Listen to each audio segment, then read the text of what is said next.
Welcome to Books, Booze, and Murder. I'm Anna. I'm Alexa. We're two friends who love to read and have an obsession with murder. Mm-hmm. And of course, this is our August episode, and we've been so busy that we've had to wait until August 31st to record. Happy last day of August. I mean, we stayed on top of our campfire chats, Mm-hmm. but that requires zero prep work. This requires work, and we're both like, oh. Actually, I held us up because I hadn't read the book. Well, I needed to reread the book. And then I just moved. Like, we are fully into... I was about to say, you've been very, very busy this August. I have too. You definitely exceeded me in busyness this month, but It's fine. Nothing like moving out of one house, putting stuff into storage, figuring out storage, and then moving into another house. Well, the bottom of one house. And I was about to say, with your in-laws. Yes. I have a feeling a lot of people can relate. Yes. Moving in with the in-laws, and then a very full house, if you catch my drift. Yes. Yes. So we bought a mini fridge last night because we were selling some of our stuff from a yard sale, and we're making it work. Every day. Yeah. Every day it's just we're making it work. Yeah. Speaking of making it work. Yeah. We are making it work with a new fur butt. We do! Me and my husband adopted a little fuzz butt. And if you can hear ripping, it's because he's ripping up a towel in the background. Yep. He's a goofball, and we love him very much already. He's actually the most chill dog I've ever met. Like, I just keep getting surprises, and they're all, like, good surprises. Yeah. Much like my house. They're all, like, most of these are good surprises. But it's a lot of just, knocking on wood. Uh-huh. Like, trust me, there's bad surprises, too. But a lot of them have been, like, good surprises. Yeah. And so has he. He's good with dogs. He's good with people. He's indifferent to cats. I could probably bring him just about anywhere and be pretty confident that he would not do anything. The only thing we haven't tried yet is like having him off leash. Yeah. And I'm like, I'm okay with that. This is day 3. Yeah. And 2. what's his name? Luke.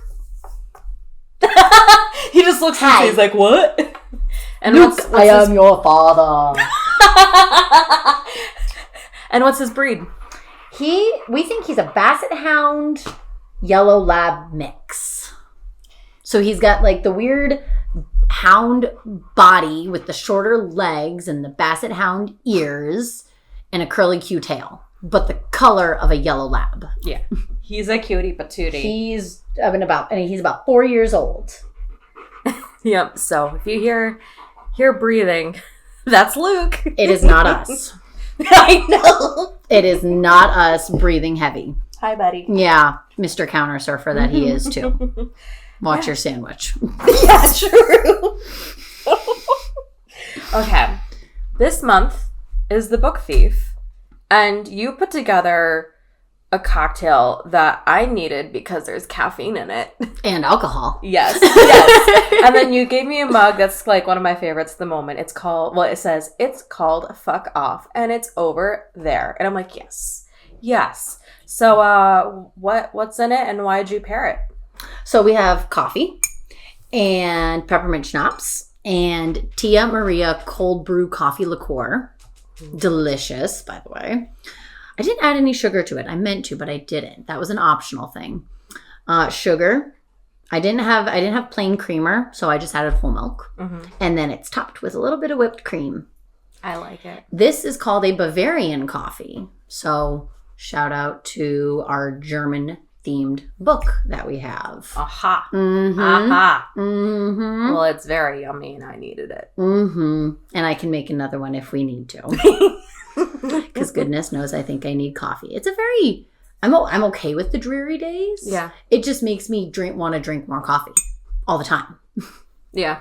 And I mean, we're to the point where we're in our early 30s and there's just so much transition in our lives where we're like, bed? Hi!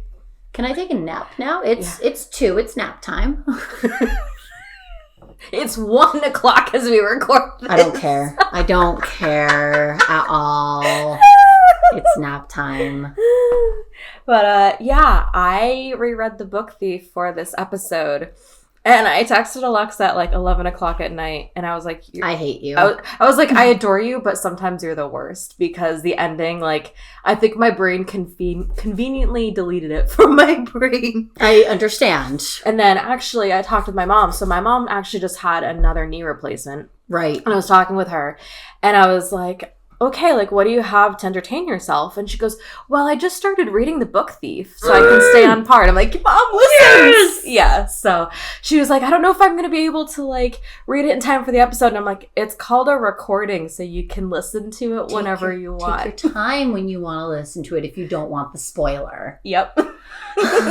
Because remember, spoiler alerts. This is all about the spoiler alerts. Yes. Don't listen to this if you haven't read it and you don't want it spoiled for you. Exactly. Ah! Yeah. So what you got for us? First off, yes. I would like to propose an idea. Okay. I saw something on Instagram. I don't know if you've seen it already. I sent you a video on there. Oh, I saw it, but I couldn't play it because service is a thing and the lack of it. Fair enough. They're playing Mimosa Pong, and they have written the name of books on the bottom. And I said, we should do this for like April, because we've planned out to March as of right now. But for April, we should play Mimosa Pong and have it be part of our little, where as soon as you make a cup, you have to drink that, and then you don't do that book. And the last cup standing is the book that you do. We're going to be very giggly by the end of that. I don't fucking care. I don't fucking care. That's why you make small mimosas, Anna. True. I'm down. Yes. I'm down. Yes. We'll have to do a video of that and upload that to YouTube. Oh, it'll be fun. And if you subscribe to YouTube, you'll be able to know exactly when that gets uploaded. Yes. That'll be so much fun. I like it. Mm-hmm. So, are we ready? Yeah. All right. So this is The Book Thief by Markus Zusak. So I gotta say, this book had my heart immediately. Instantaneously became obsessed with this book. Yeah, you mentioned that during a campfire chat. I was like, oh, so good.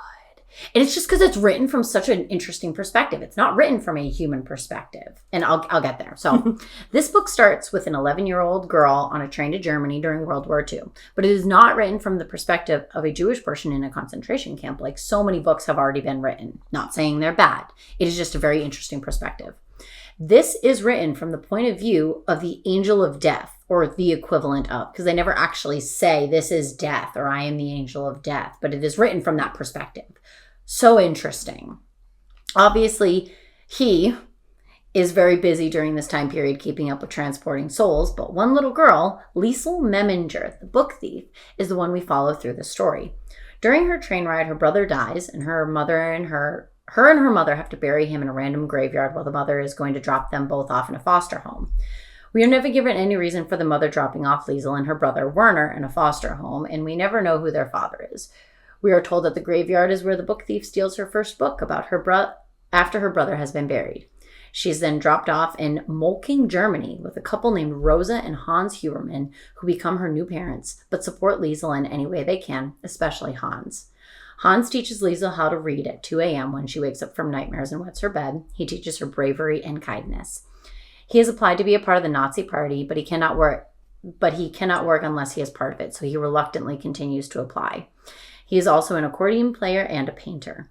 Rosa Huberman does people's laundry, but slowly loses all of her customers because no one can afford to have someone else do their laundry. This is a side of Germany that we don't usually see, where the people living in Germany struggle to make ends meet during the war as well, especially if they were not part of the Nazi Party. By the end of Rosa working, she would only send Liesl because she assumed that people would not discontinue her services if she only sent the 11-year-old girl. While Liesl is working with Rosa, she meets the mayor's wife, Isla, who has been wallowing in her own misery for a very long time. She does not speak, leave the house, or even get out of her pajamas. Support that choice every day. But this is where Liesl has found her true love of books, in the library of the mayor's wife, who allows her to stay and sit in the library after she has dropped off the laundry. When Liesl arrives in Molking, she meets a boy who lives next door named Rudy, who has hair the color of a candle flame. That's not my words.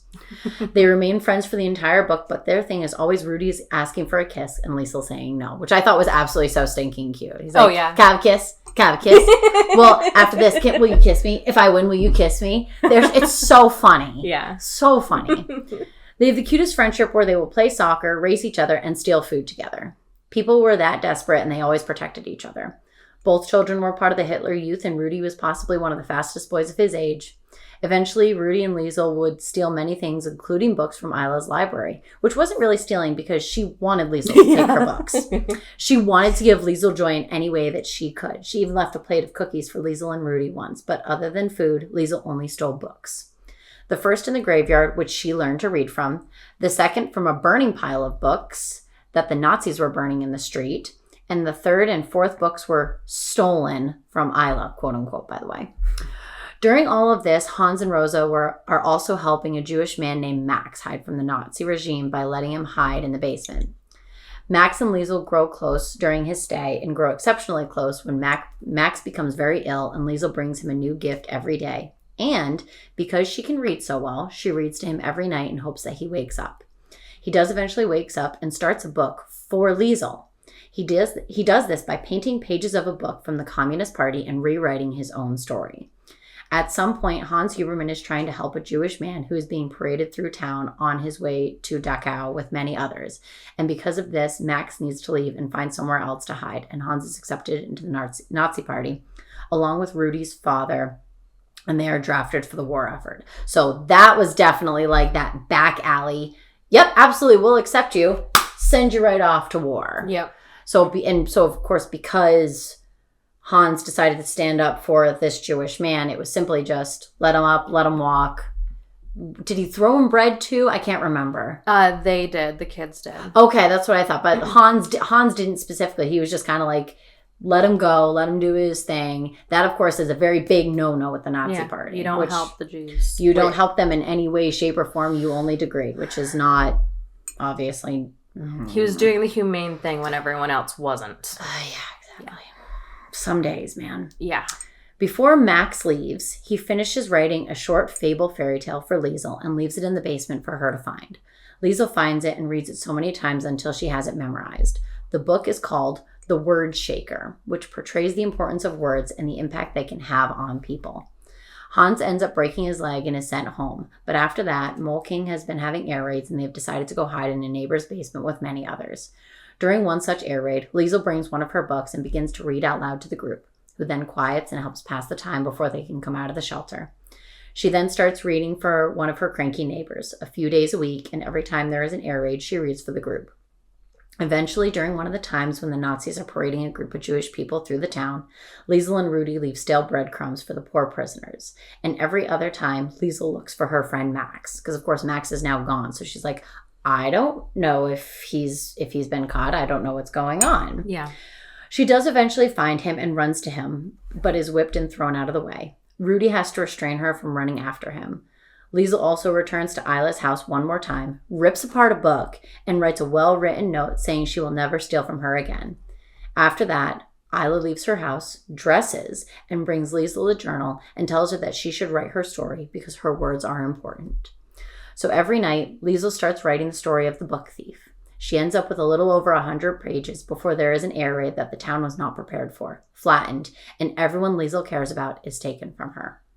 Hans, Rosa, Rudy, and the rest of his family, minus his father who is still doing work for the Nazi Party, her neighbor she was reading to, and everyone else on Himmel Street in Molking. Rudy finally gets his kiss from Liesel after his soul has been transported from his body, and the book thief finds him among the rubble of his house.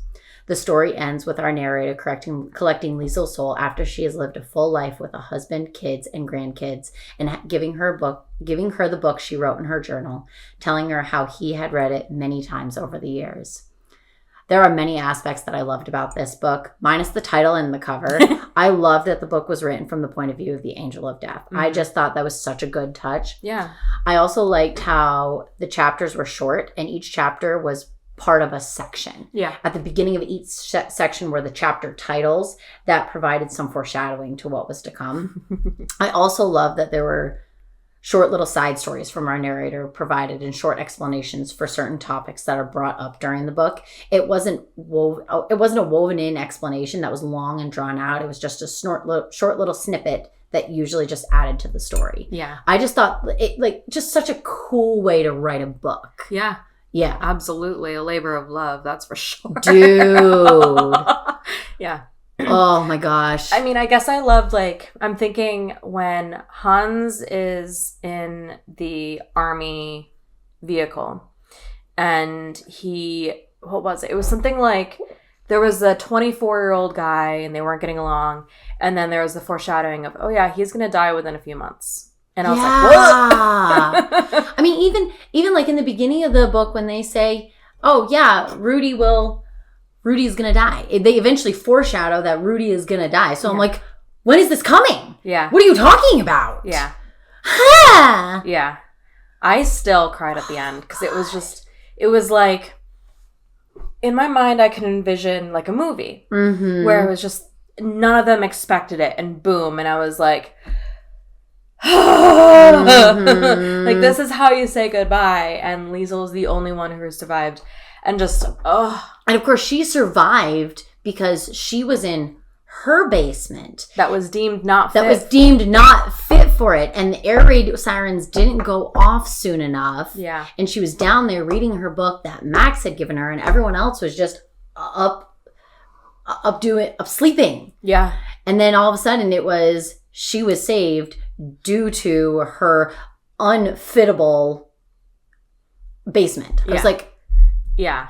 And I what? At first, like, I wasn't sure how I felt about Rosa, but at the end, when she passed away, her and Hans, I was like, no! Right! How dare you! Right! Oh my gosh. That made me so sad. But also, I think I lost it.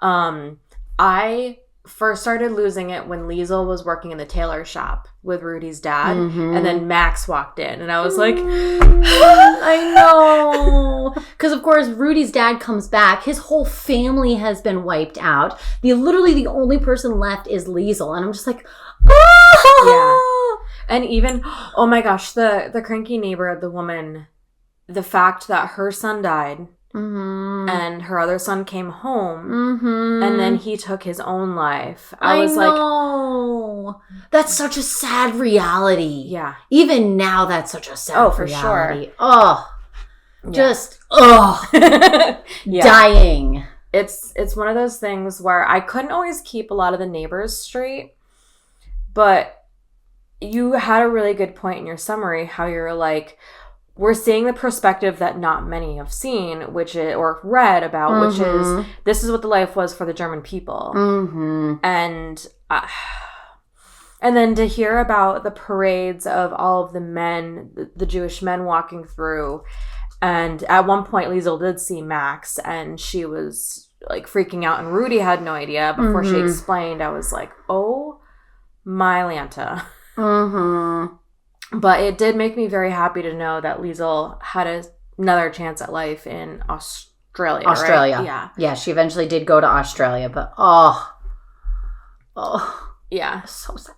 But it was so well written, and I feel like this is, I definitely think it's accurate for young adult reading, but it also has such an important message that, like, we can't forget that this did happen. Like, for all the people that are like, this never happened, this is a conspiracy, like, fuck off. Fuck off. I don't even listen to those people anymore, because I'm like, you, I think, are mentally unstable. Yeah, and I'm not apologizing for it, because there's enough people in this world who are still affected by that, and that's who I respect. But I really loved the way that Max did paint the pages white, and even had like the family involved in that, and I was just like, oh, so talented. You gotta do what you gotta do.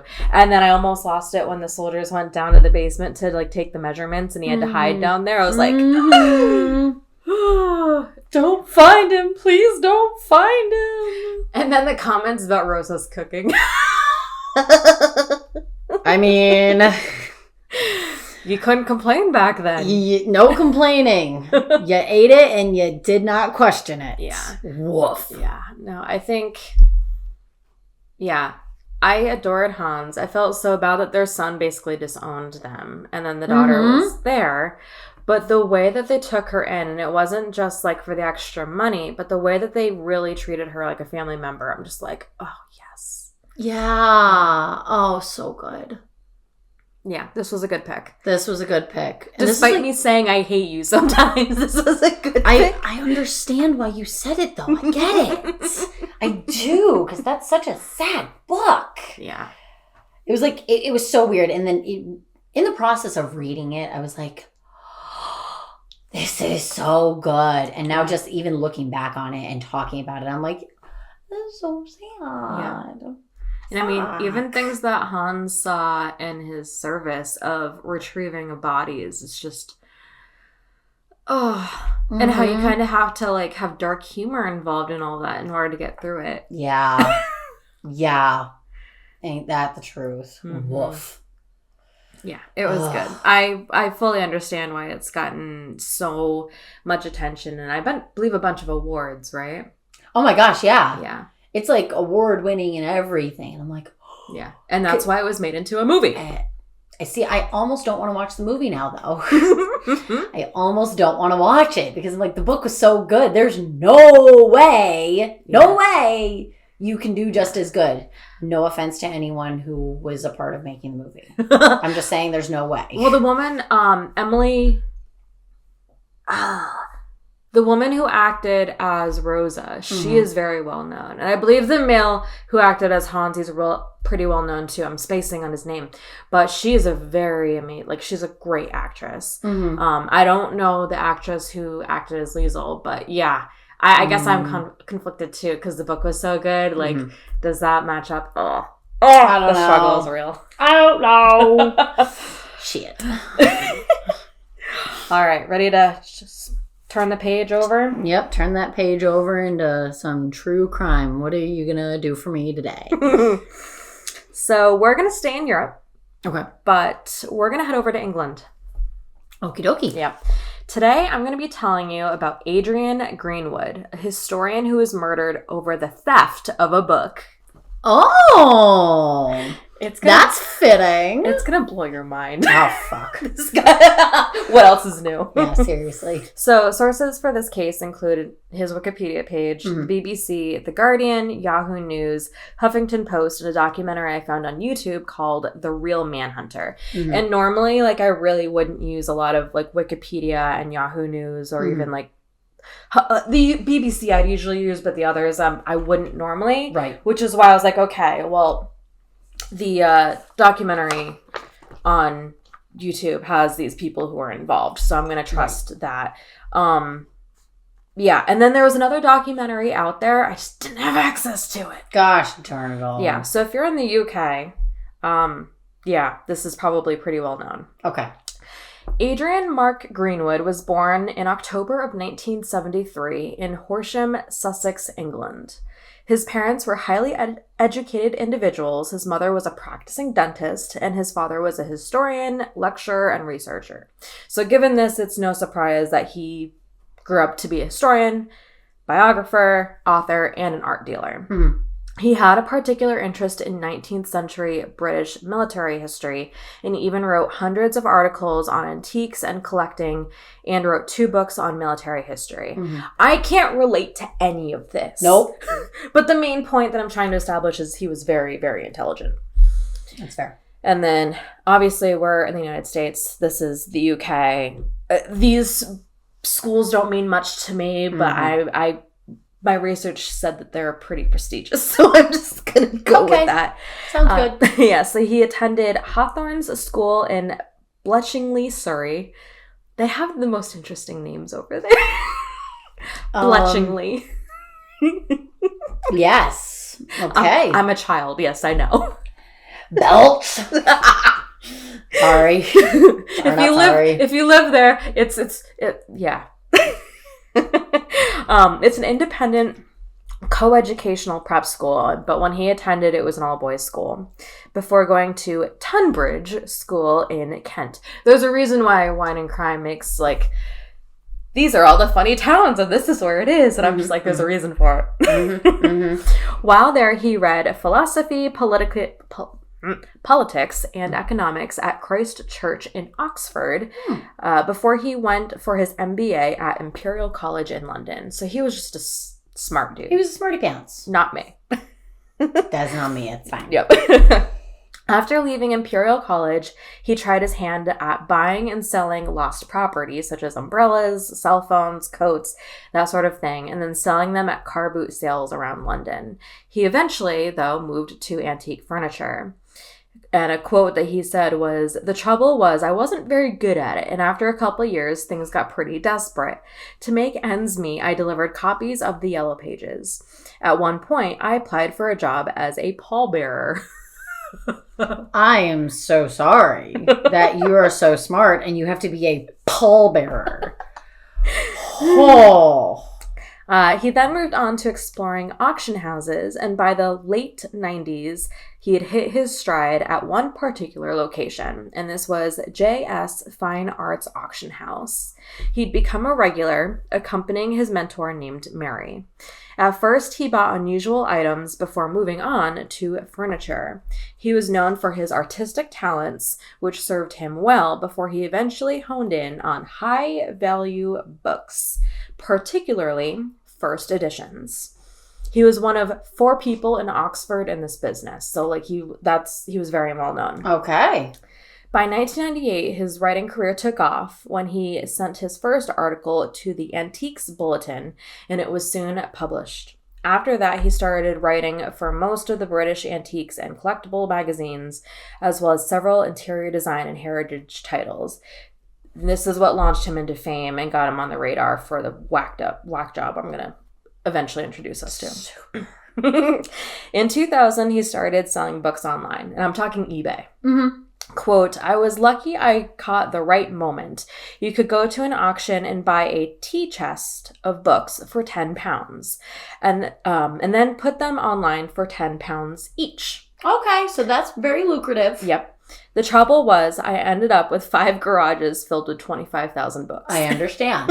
So I started buying more selectively and dealing in rare and antiquarian titles. Yes. That word. Yes, I think you're right. Of course, in being in the book buying business at this time, it makes sense that he got involved with Harry Potter. Of course. A first edition can go for £10,000 to £20,000. Wow. Yeah, I didn't know that either. I was like, say what? Wow. He did get his hands on a first edition that had then been exhibited at a book fair in 2010 before someone swiped it. And this is what made me just giggle. This made the news, and Adrian went on TV explaining how difficult the book would be to sell, and the thief panicked. The thief panicked and abandoned the book in a carrier bag outside a branch of the store Boots in Abingdon. So you paid thousands of dollars and then abandoned the book. Well, so he bought it somehow, had it at a book fair. Someone swiped it. Yep. And before they could sell it, they saw the news where he said, "Oh, that's funny." Yeah. "Oh, that's funny." Not sorry. The thief was then apparently arrested and jailed. And this is a part where, personally for me, J.K. Rowling, I fuck her. Just fuck her. Okay. The books, that's a whole other level for me, where I'm like, no, you respect the Harry Potter books. That's a whole separate thing. Mm-hmm. So he even got into an argument with her. So at a Sotheby's auction, he somehow got his hands on one of her drawings, which was a hand-colored invitation to her 2-year-old's birthday party, as well as a list of potential character names for the first Harry Potter book. With this haul, he posted these items on eBay, and that's where he got in trouble with her literary agents due to a quote-unquote breach of copyright. Of course, he was a smart cookie and argued that there was no breach of copyright if no pictures of the items appeared, so he sold them without images. Okay. There's a loophole. Yep. As Adrian progressed, he explored taxidermy, classic cars, prints, maps, paintings, and art. He was then connected with Banksy and became known for supplying items to a wide range of clients, including the British Library and the Getty Museum. With his success in the book-selling business, he did become known as being a bit arrogant, and he would never undersell anything. He would always ask as much as he could for a particular item, and more often than not, he would be able to sell it. Mm-hmm. And he became known for having the best quality and rarest that could be found. So he found his focus. It's worth mentioning that he wasn't a dope in this business. Mm-hmm. He was aware that by selling items not only in person but online, he was telling the public where rare items were. Right. And this was the danger of the business. So he was aware of this. One of my sources stated that by 2011, he stopped dealing and began concentrating on writing. Maybe this meant he stopped working in the art business as much. It wasn't very clear to me. Mm-hmm. His first book, and this is going to get, like, for us, it's going to get a little bit mundane, but it's, again, like, he knew what the fuck he was doing. Mm-hmm. His first book was the biography of Sir Colin Campbell called Victoria's Scottish Lion. Okay. And it was the first major biography of Campbell since 1880.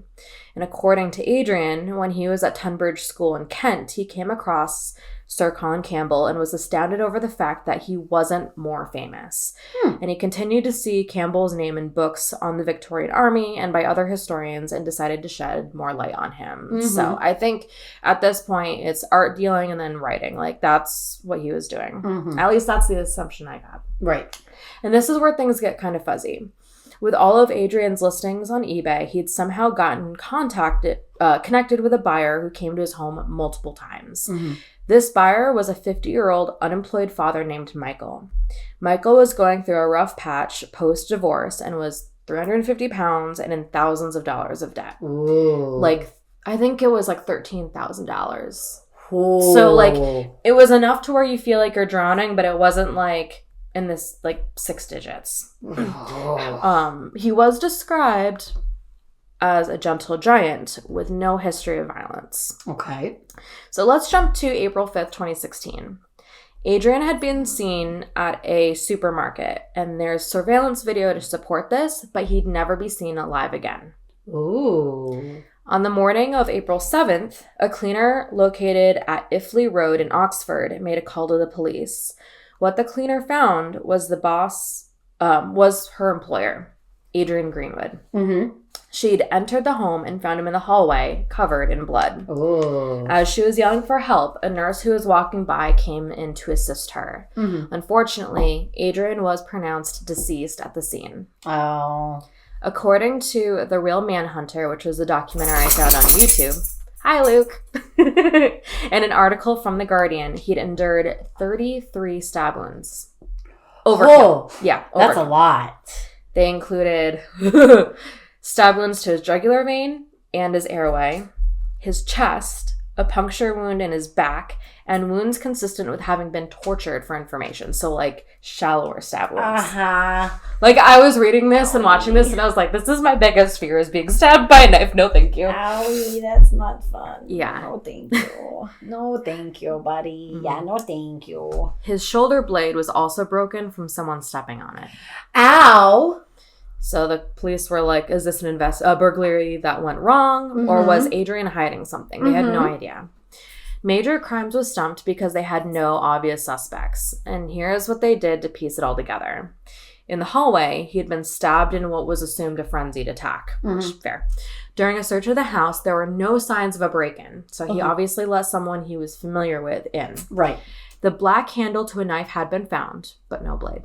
Oh. His phone and wallet, which contained his money, were missing. So that's why they're like, maybe it's a burglary. Oh. The biggest red flag was his first edition of The Wind in the Willows was gone. Ooh. So this is the theft of the Wind in... This is called The Wind in the Willows murder. Ooh. Yeah, and I had never heard of it before this research. Wow. Yeah. Wind in the Willows had been listed on eBay for $50,000. Oh, pounds. Holy smokes. That's a lot, though. Yeah. And that was like the big thing, was he still had it in its original dust jacket, which greatly increases its value. Right. When news got out that a rare book dealer was found murdered, it was obviously a shock to the community. For staff at the auction house that I mentioned before, they were understandably caught off guard because this was an individual that they knew. Mm-hmm. And at this time, crime was not common in this field. Like, that wasn't a thing. Right. And initially, an arrest had been made, but the individual was later released. And for the next few days, investigators worked around the clock before they found a lead. The suspect's a fucking idiot. Let me just say that. You're going to know why soon. The suspect didn't turn off Adrian's phone until 3 hours after the murder. Oh. Oh. So that led them to the last known location in Peterborough, which was, I think, like 2 or 3 hours north. Could this have been a jealous rival? One thing to note, Oxford is busy. CCTV is everywhere. Yep. So the route from Oxford to Peterborough, was the focus. A thorough review of all the CCTV footage and all the cars traveling this route led investigators to one particular car. This was a blue Citroen Picasso. Doesn't mean anything to me, it's just a little itty-bitty car. Oh, that's like most cars in Europe, so that makes sense. Exactly. My husband would not be able to fit in one. Understood. So they knew whoever was driving this, that was who they wanted to talk to. Right. By August 10th, an individual was arrested. Ooh. It was Michael. Oh. And on April 10th. Of course. Yeah, I know, right? Of course. So by April 10th the following spring, he was charged with Adrian's murder. Turns out, a day after the murder, he had put The Wind in the Willows on sale on eBay. This guy doesn't know what the fuck he's doing. He's desperate, it sounds like. He doesn't, very desperate, very desperate. You want to take a gander as to how much he listed on eBay for? $13,000. The amount his debt is? No. Lower. 2,000 pounds. You only put it on for 2,000 pounds and you are 13,000 pounds in debt? Are you? Because that's not a red flag or anything. Told you, this guy's an idiot. Oh my gosh, that's amazing to me. Yeah. Yep. And the book was found at his residence at the time of his arrest. Oh, that's even dumber. Yeah. So let's get caught up on this ding-a-ling. Oh, God. We know that Michael was a 50-year-old father who had just gone through a divorce and is unemployed. Why was he unemployed? He had a falling out with his boss at an engines company. His way of making a living was by buying and selling low-value items on eBay. Sound familiar? Uh-huh.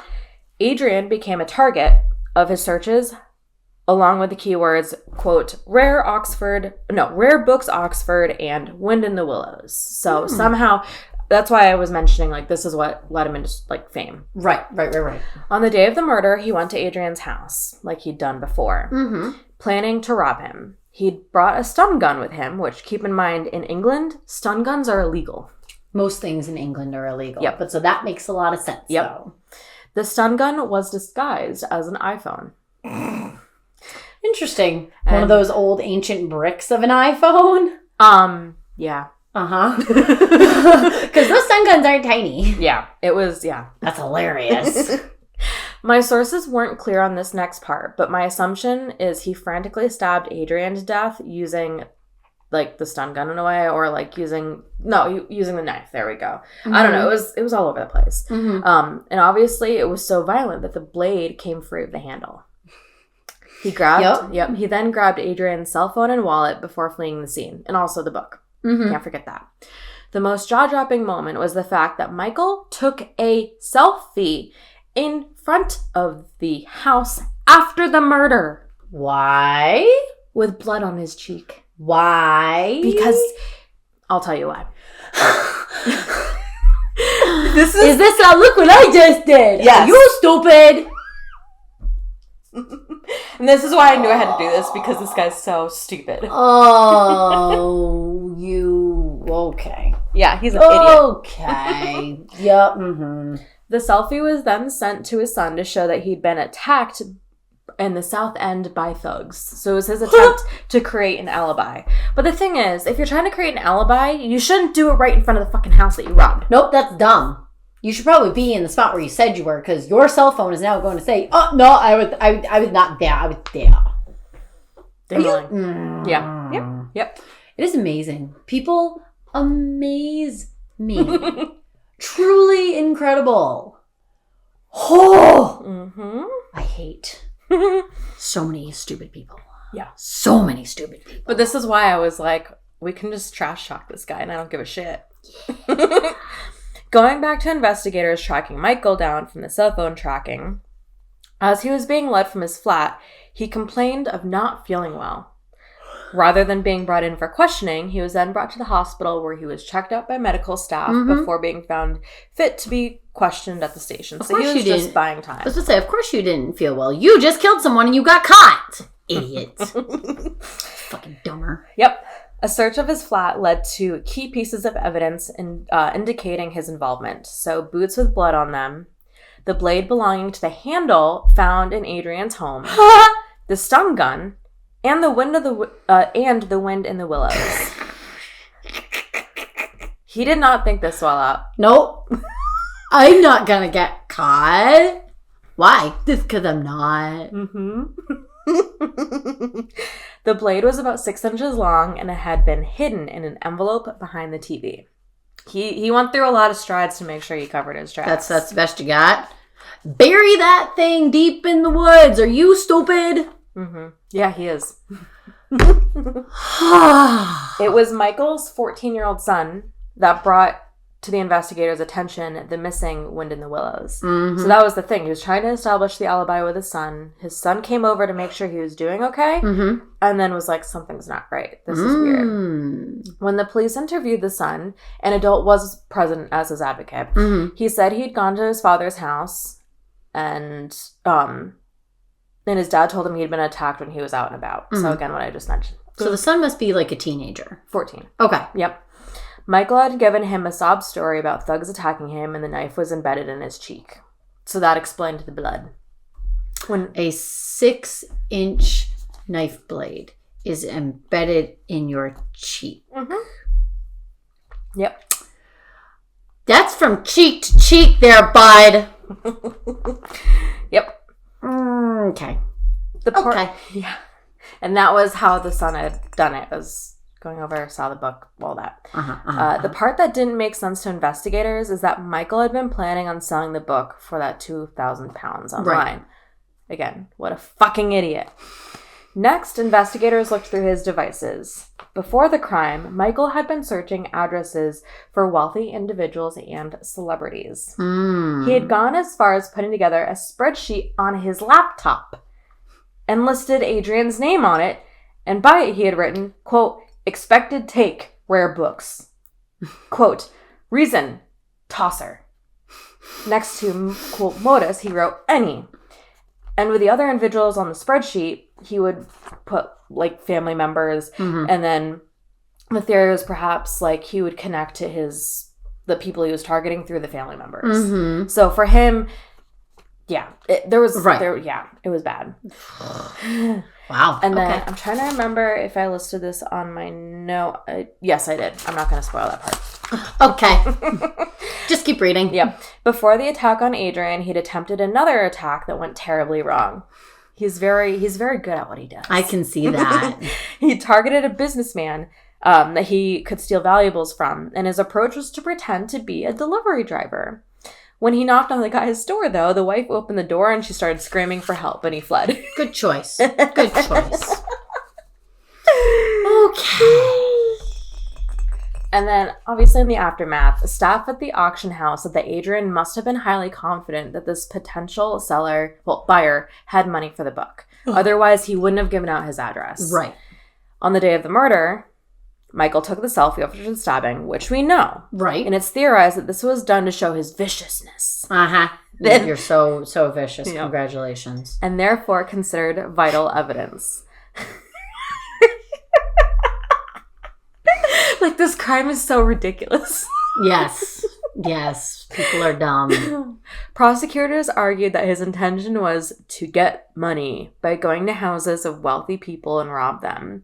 And his search history showed he had looked up how to buy samurai swords, regulations on owning rifles, opening locks without keys, and the technique of silent killing. Oh, fascinating. So you were right. Like, he is a very desperate individual. Yes. But so desperate, he's not thinking logically. No.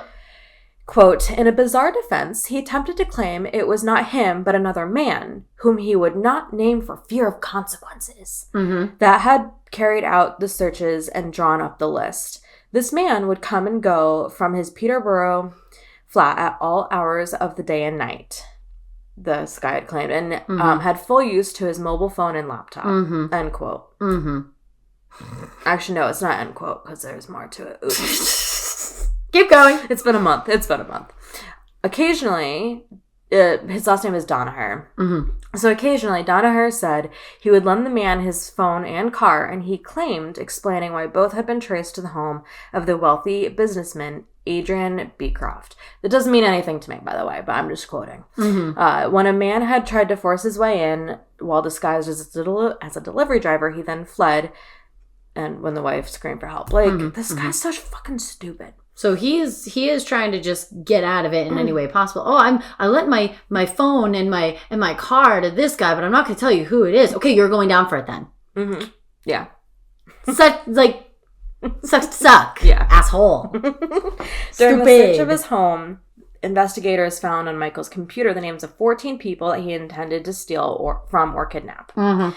They were all celebrities and wealthy business people, including Simon Cowell. Oh. And Kate Moss. Oh. The other names I didn't recognize, so I just didn't care. Fair enough. Those are two very well-known people. Exactly. Despite denying his involvement, he was charged on April 12th, and he pled not guilty to murder, and he never showed any remorse for what he had done. The interview with the 14-year-old did make an impact on the jury.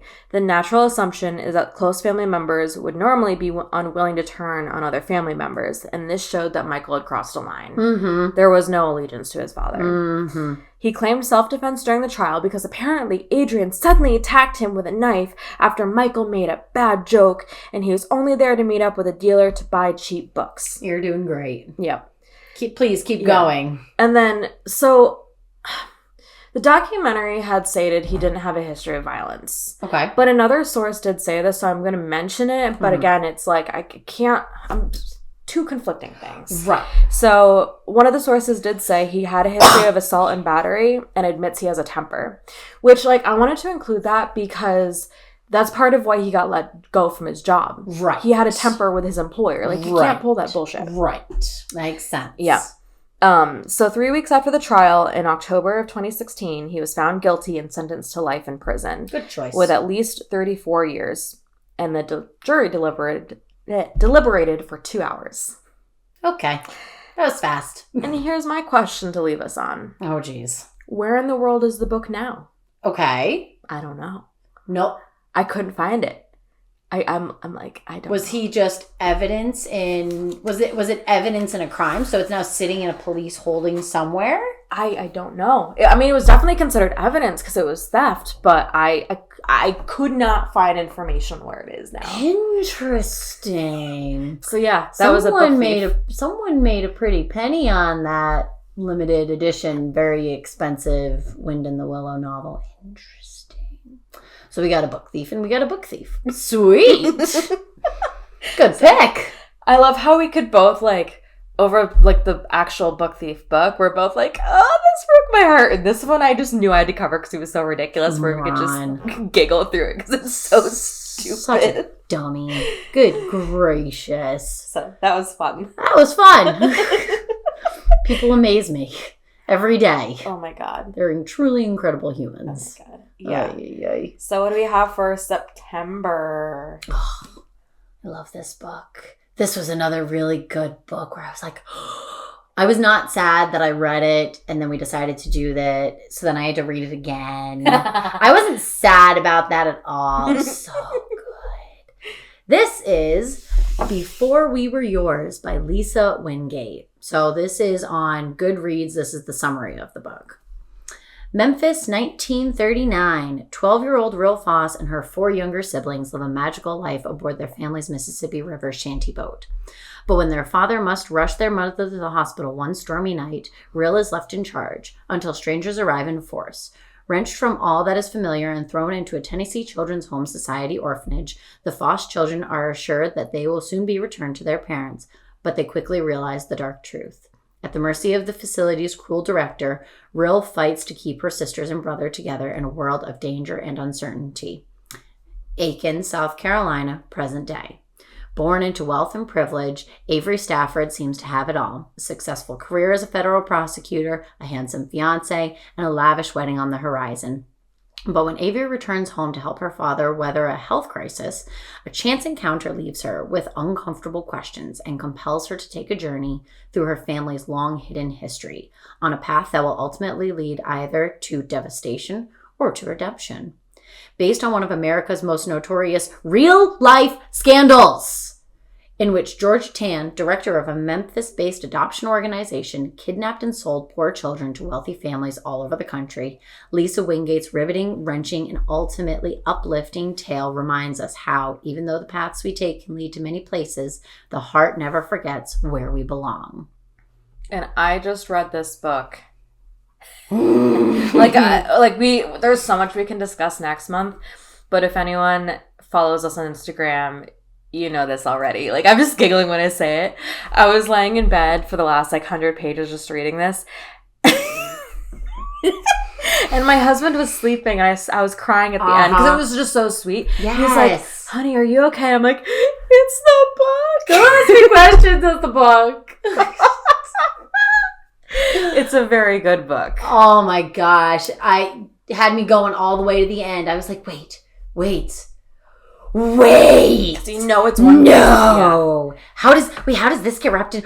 Ooh. Yeah. It was so good. Oh my gosh. It was so good. So I'm very excited to discuss this in September. Me too. Which tomorrow is September as of the recording of this. So. We're not recording tomorrow. No, we are not recording tomorrow. No. But either way, I'm very excited. And I have an idea. And Georgia Tan can go fuck herself. Actually, she died of cancer. So. Hallelujah. I think it was uterine cancer. We can only hope. I'm pretty sure that's what it was. We can only hope. Oh, so good. Okay. This episode was fun. This was fun. This is always a fun one. So, all right. Well, how can people find us? Well, we can be found on YouTube and Instagram at Books, Booze, Murder. And then you can find us on TikTok at Books, Booze, Murder Pod. Mm-hmm. And until next time, bye-bye. Toodles.